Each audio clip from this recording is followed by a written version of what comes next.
सभी को नमस्कार। मैं Rajesh Lakhira, assistant professor chemistry, government college. आज अपना टॉपिक है वान डर वाल्स गैस समीकरण। तो वान डर वाल्स ने एक अवस्था समीकरण दी थी जिसे वान डर वाल्स गैस समीकरण कहा जाता है। ये क्या थी कि PV इजिकल टू nRT। तो ये जो मैंने लिखी है ये आदर्श गैस समीकरण है, आइडियल गैस समीकरण है। तो ये तो आदर्श गैस पर ही लागू होती है, यानी कि वास्तविक गैसों पर ये लागू नहीं होती है। इसमें कुछ संशोधन किए गए और मुख्य रूप से PV में संशोधन किए गए, यानी कि दाब में संशोधन किया गया और आयतन में संशोधन किया। दाब में और आयतन में संशोधन करने के बाद में ये समीकरण दी गई कि P plus N square A/V square V minus N B equal to nRT। इससे वान डर वाल्स गैस इक्वेशन कहा जाता है, वान डर वाल्स गैस समीकरण कहा जाता है। तो ये तो जो समीकरण थी PV बराबर nRT, ये आदर्श गैस समीकरण है और ये वान डर वाल्स गैस समीकरण है। P यहाँ पर प्रेशर है, N मोलों की संख्या है, A गैस नियतांक है, V आयतन है और B भी आयतन है और R भी आयतन है। A, B और R ये क्या है? नियतांक है। ये वान डर वाल्स गैस नियतांक है, ये गैस नियतांक है, आप जानते हो T टेम्परेचर है। तो ये समीकरण में क्या क्या संशोधन किया? सबसे पहले आयतन में संशोधन कि पात्र होता है, पात्र के आयतन को अपने V से दर्शाया जाता है। ये मान लो कोई पात्र है जिसके अंदर गैस भरी हुई है, इसका आयतन मान लो V है। V क्या है? V पात्र का आयतन है, पात्र का आयतन। अपने पढ़ा कि जो पात्र का आयतन होता है उस संपूर्ण आयतन में गैस के अणु स्वतंत्र गमन नहीं कर सकते, यानी कि जो V पूरा है उसके अंदर गैस के अणु स्वतंत्र विचलन नहीं कर सकते। कुछ आयतन ऐसा आयतन होता है जहां गैस के अणु नहीं जा सकते, उस आयतन को कहा जाता है वर्जित आयतन या अपवर्जित आयतन। और अपवर्जित आयतन होता है वो गैस के अणु के वास्तविक आयतन का 4 गुना होता है, यानी कि अपने ऐसे कह सकते हैं कि अपवर्जित आयतन होता है वो होता है किसके बराबर है कि 4 इंटू गैस के अणुओं का वास्तविक आयतन। गैस के अणु का वास्तविक आयतन का क्या होता है? 4 गुना होता है। तो एक अणु का अपवर्जित आयतन क्या होगा, यानी कि एक अणु का वर्जित आयतन क्या होगा? तो एक अपने ऐसे कह दें कि एक अणु का अपवर्जित आयतन, एक अणु का अपवर्जित आयतन है वो 4 इंटू अणु का वास्तविक आयतन, यानी कि वास्तविक आयतन का क्या है? 4 गुना है। और एक अणु का वास्तविक आयतन अपने कैसे निकाल सकते हैं? जैसे मान लो ये एक अणु है, इसका जो व्यास है वो व्यास क्या होता है? ये होता है। इस व्यास को अपने क्या मान लिया है? सिग्मा मान लिया है। ये अणु है। केटेजी में ये बताया गया था कि अणु ठोस गोलाकार होते हैं। तो गोला है, गोले का आयतन क्या होता है? तो गोले का आयतन, क्योंकि केटेजी यानी कि काइनेटिक थ्योरी ऑफ गैस, यानी कि गैस का आणविक सिद्धांत में बताया गया कि गैस है वो ठोस गोले होते हैं। तो गोले का आयतन कितना होता है? आपने छोटी कक्षा में पढ़ा होगा कि 4/3 पाई आर की क्यूब, 4/3 पाई आर की क्यूब। और यहाँ पर ये आर नहीं दे रखा है, सिग्मा दे रखा है, यानी कि ये दूरी सिग्मा है। तो त्रिज्या क्या होती है इसकी? आधी। तो ये क्या हो जाएगी? सिग्मा/2। तो आर की जगह तो अपने क्या लिख सकते हैं? आर बराबर व्यास है बाई 2 होता है। व्यास में 2 का भाग दे दो और व्यास क्या है यहाँ पर सिग्मा है। तो त्रिज्या ज्ञात करना बड़ा ही सरल काम है। यदि व्यास हो उसमें 2 का भाग दे दो तो गोले का आयतन कितना हो जाएगा 4/3 पाई। आर की जगह आप सिग्मा बाई 2 रख सकते हो। तो अपने एक अणु का अपवर्जित आयतन ज्ञात करना हो तो 4 इंटू एक अणु का वास्तविक आयतन क्या होता है 4/3 पाई आर की क्यूब। और 4/3 दाब में संशोधन को बाद में पढ़ेंगे अपने। तो 4/3 इंटू पाई, पाई का मान 22/7 होता है। आर की जगह क्या लिख दिया आपने सिग्मा बाई 2 और इसकी पावर क्यूब है तो क्या लिख दो यहाँ पर क्यूब लिख दो। तो क्या हो जाएगा यहाँ पर हो जाएगा 4 इंटू 4 तो 16/3 पाई सिग्मा की क्यूब और 2 की क्यूब कितनी होती है 2 दूआ 4 दूआ 8। 2 की क्यूब क्या हो जाएगी 8 है तो 8 यहाँ पर आ जाएगा। तो यहाँ पर क्या हो जाएगा 8 तिया 24। तो ये हो जाएगा 16/24 पाई सिग्मा की क्यूब। तो ये तो एक अणु का वर्जित आयतन है। तो एक अणु का वर्जित आयतन आ जाएगा इस प्रकार से। अब इसको आगे हल कर सकते हैं। आप इसमें थोड़ा सुधार कर लिखना चाहें तो आप ऐसे ही कर सकते हो इसको कि 4 से काट दो 4 चौका 16 और 6 चौका 24 4/6 पाई सिग्मा की क्यूब। और इसको आप अलग से लिखना चाहो कि अणु का वास्तविक आयतन तो क्या है ये अणु का वास्तविक आयतन है 1।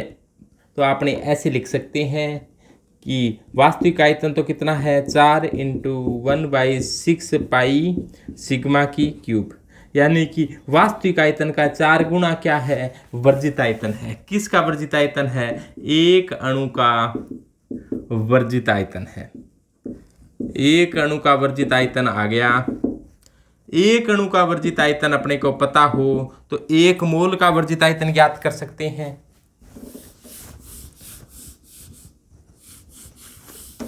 अपने को पता चला कि एक अणु का वर्जित आयतन होता है वो कितना होता है 4 इंटू एक अणु का वास्तविक आयतन। वर्जित आयतन ज्ञात करना हो तो वास्तविक आयतन का क्या करना पड़ता है अपने को 4 गुना करना पड़ता है। यानी कि कोई भी अणु अपने से 4 गुना स्थान पर नहीं जा सकता। तो एक अणु का वर्जित आयतन बराबर क्या होता है 4 इंटू अणु का वास्तविक आयतन। वास्तविक आयतन होता है 4/3 पाई आर की क्यूब। और 4/3 पाई आर की क्यूब को आपने इस प्रकार से रखा और आर की जगह सिग्मा बाई यानी कि व्यास बटे 2 रखा तो ये आ गया 1/6 पाई सिग्मा की क्यूब।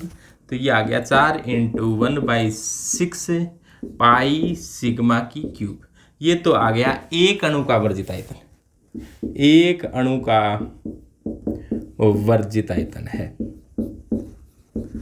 आपको कह दिया जाए एक मोल का वर्जित आयतन क्या होगा तो एक मोल का वर्जित आयतन एक मोल का वर्जित आयतन क्या होगा कि एक मोल में अणुओं की संख्या होती है Na। तो ये क्या हो जाएगा 4 into Na into 1/6 pi sigma की cube. Na number of Avogadro है और Na का मान आप जानते हो नंबर ऑफ एवोगैड्रो का मान होता है 6.022 इंटू 10⁻23। यानी कि अवोगाड्रो संख्या के अंदर इतनी संख्या होती है। तो एक मोल का वर्जित आयतन कितना होता है एक अणु का वास्तविक आयतन का 4 गुना। तो एक अणु का वर्जित आयतन और एक मोल में अणुओं की संख्या होती है Na। तो Na से इसको क्या करना पड़ेगा गुणा करना पड़ेगा। तो एक मोल के वर्जित आयतन को दर्शाया जाता है B से। तो B बराबर क्या है 4 इंटू Na इंटू 1/3 पाई सिग्मा की क्यूब। तो ये तो आ गया 1 मोल का वर्जित आयतन। और 1 मोल के वर्जित आयतन को किससे दर्शाते हैं? B से। 1 मोल का वर्जित आयतन पता हो अपने को और आपको कह दिया जाए n मोल का वर्जित आयतन बताओ, n मोल का वर्जित आयतन बताओ, तो 1 मोल का ये था, तो n मोल का निकालना हो तो इसको क्या से गुणा कर दोगे? n से। 1 मोल के वर्जित आयतन को B से कहा, n मोल का वर्जित आयतन क्या हो जाएगा? NB। तो इसको भी क्या कर दो आप? n से गुणा कर दो, तो क्या आ जाएगा? n मोलों का वर्जित आयतन क्या हो जाएगा? NB। तो NB, मान लो किसी पात्र में n मोल है तो उसका वर्जित आयतन क्या होगा? N4Na इंटू 1/3 पाई सिग्मा की क्यूब। सिग्मा ध्यान देना यहाँ पर क्या है? सिग्मा क्या चीज़ है? सिग्मा अणु का व्यास है, अणु का व्यास है। जिस गैस की बात की जा रही है उस गैस का व्यास है। पाई 22/7 होता है। Na नंबर ऑफ एवोगैड्रो है, Na का मान आपको बता दिया कितना? 6.022 इंटू 10⁻23 होती है संख्या। ये 4 ही होता है। n क्या है? Number of mole. n क्या है? गैस के मोल। गैस के मोल निकालने के तरीके होते हैं कि आयतन दिया हो तो आयतन जितना भी दिया हो उसमें 22.4 का भाग देकर आप मोल निकाल सकते हो। संख्या दी गई हो तो संख्या के अंदर 6.022 इंटू 10⁻23 का भाग देकर मोल निकाल सकते हो। और यदि द्रव्यमान दिया हो, मास दिया गया हो तो मोलिकुलर मास यानी कि द्रव्यमान दिया गया हो तो अणुभार का भाग देकर आप मोल निकाल सकते हो। तो ये मोल निकालने के 3 ही सूत्र होते हैं। आयतन में 22.4 का, संख्या में 6.022 इंटू 10⁻23 का और द्रव्यमान में अणुभार का। आयतन ध्यान देना कि आयतन है वो ताप बढ़ाने पर बढ़ जाता है। तो 22.4 लीटर आयतन कितने डिग्री सेंटीग्रेड पर होता है? 0 डिग्री सेंटीग्रेड पर और 1 एटमॉस्फेयर प्रेशर पर। क्योंकि दाब बढ़ाने से तो आयतन कम हो जाता है ताप पर। तो आयतन बताना हो गैस का तो दाब और ताप बताना पड़ता है, किस ताप पर और किस दाब पर है। तो मोलों की संख्या ज्ञात करनी हो तो आयतन में 22.4 का, संख्या में 6.022 इंटू 10⁻23 का और द्रव्यमान दे रखा हो तो अणुभार का भाग देकर मोलों की संख्या ज्ञात की जा सकती है। तो गैस का कुल वर्जित आयतन क्या हो जाएगा? NB। तो NB क्या है? ये गैस का कुल वर्जित आयतन है। गैस का कुल वर्जित आयतन। वर्जित आयतन क्या होता है? वह आयतन जहां पर गैस के अणु नहीं जा सकते उसे वर्जित आयतन कहा जाता है। 1 मोल के वर्जित आयतन को B से दर्शाया जाता है। तो n मोलों के लिए वर्जित आयतन क्या हो जाएगा? NB हो जाएगा। तो गैस के अणु के लिए उपलब्ध आयतन कितना रह गया? कि जो पात्र का आयतन है उनमें सभी जगह गैस के अणु नहीं जा सकते, जहां नहीं जा सकते उन्हें क्या कहा है? वर्जित आयतन। तो गैस के अणु के लिए गति करने के लिए उपलब्ध आयतन कितना हो गया? पात्र का आयतन को अपने V से कह दें और वर्जित आयतन कितना है? माइनस वर्जित आयतन। और वर्जित आयतन को B से दर्शाया है और मान लो कि गैस के मोलों की संख्या क्या है? NB है। तो क्या हो जाएगा कि गैस के अणु के लिए उपलब्ध आयतन V माइनस NB हो जाएगा।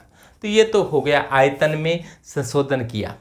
उसके बाद में दाब में क्या संशोधन किया? तो दूसरा देखते हैं अपने दाब में संशोधन। दाब में संशोधन क्या किया गया? दाब में संशोधन तो गैस के अणुओं के बीच में केटीजे ने यह माना था कि गैस के अणुओं के बीच में आकर्षण प्रत्याकर्षण बल नहीं लगता, लेकिन देखा गया कि गैस को द्रवित किया जा सकता है। इसका मतलब उनके अणुओं के बीच में आकर्षण और प्रतिकर्षण बल लगता है। जैसे अब मान लो किसी पात्र में गैस के अणु है, ये इस प्रकार से है, तो पहले तो ये माना गया कि इनके अणुओं के बीच में आकर्षण प्रतिकर्षण नहीं लगता, लेकिन वास्तव में लगता है। तो जैसे मान लो ये किसी पात्र में है, ये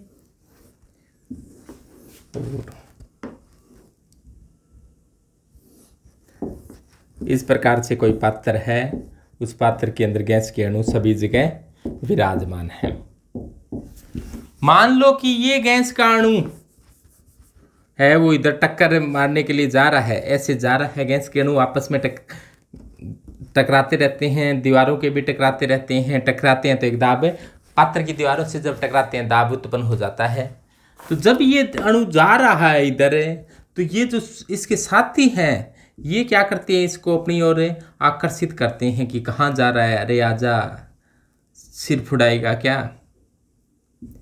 तो इस प्रकार से जब ये गैस का अणु मान लो इधर जा रहा है, ये वाला इधर जा रहा है, तो इसको सभी लोग खींचते हैं कि मत टकरा।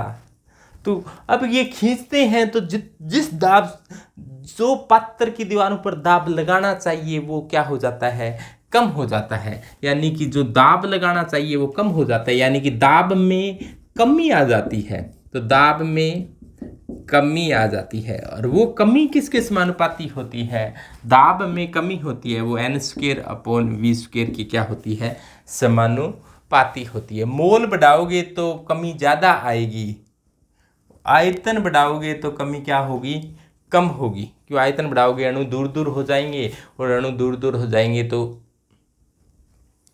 यानी कि दाब में कमी है वो n²/v² के समानुपाती होती है। समानुपाती का निशान जब जब हटाया जाता है, समानुपाती का निशान जब जब हटाया जाता है तो क्या लगाया जाता है भाई, समानुपाती का निशान जब जब हटाया जाता है तो नियतांक लगाया जाता है। यहाँ पर नियतांक लगा लिया a, तो a n²/v² हो गया, दाब में कमी। तो ये दाब में कमी आ गई, और ये गैस के अणु के लिए उपलब्ध आयतन कितना है, V-NB, और दाब में कमी इतनी आ रही है। तो आदर्श गैस समीकरण तो क्या थी, PV बराबर nRT थी, PV बराबर nRT थी। यानी कि वहां पर आयतन पात्र का ही आयतन ले लिया, दाब P ले लिया। लेकिन यहां पर क्या किया, दाब में संशोधन किया गया कि दाब में संशोधन किया गया कि दाब है वो थोड़ा कम हो गया। कितना कम हो गया, तो कमी को पूर्ति करने के लिए अब दाब मान लो कि P लगा रहा है तो वो ये दाब कम लगा रहा है, जितना आदर्श गैस में लगना चाहिए था उतना नहीं है। तो ये इतनी कमी है, तो कमी को इसमें जोड़ दो, तब जाकर क्या हो जाएगा मामला, n²a/v² को इसमें जोड़ दो, n²a/v² को जोड़ दिया तो दाब की पूर्ति होगी। इतनी कमी आ गई थी, ये कमी को जोड़ दिया तो ये, और आयतन V आयतन उपलब्ध नहीं है। कितना उपलब्ध आयतन है, V-NB, तो PV बराबर nRT होता है, तो इसके किसके बराबर हो जाएगा, nRT के। तो ये इस समीकरण को क्या कहा जाता है, वान डर वाल्स समीकरण कहा जाता है। B वर्जित आयतन है, NB क्या हो जाएगा, n मोलों का वर्जित आयतन हो जाएगा, V पात्र का आयतन है, A वान डर वाल्स गैस नियतांक है, B वान डर वाल्स गैस नियतांक है, R सिंपल गैस नियतांक है। तो R का मान तो आप जानते हो कितना होता है, 8.31416 जूल प्रति केल्विन प्रति मोल होता है। R का मान, A और B क्या है, वान डर वाल्स गैस नियतांक है, और T क्या है, T टेम्परेचर है, P प्रेशर है। तो इस प्रकार से, और V क्या है, V पात्र का आयतन है।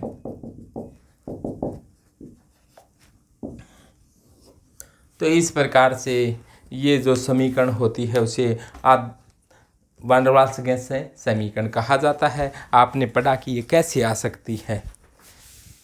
तो ये n मोलों के लिए गैस समीकरण आ गई। 1 मोल के लिए निकालना हो तो n की जगह 1 रख दो, 1 रख दोगे तो ये तो 1 हो जाएगा, n² भी 1 होता है, n का मान भी 1 रख दिया तो क्या हो जाएगी, 1 मोल के लिए समीकरण हो जाएगी P प्लस A/V² V-B बराबर है RT। तो ये हो जाएगी 1 मोल के लिए। A और B के नियतांक क्या होते हैं, तो आपने पढ़ेंगे अभी A और B के नियतांक।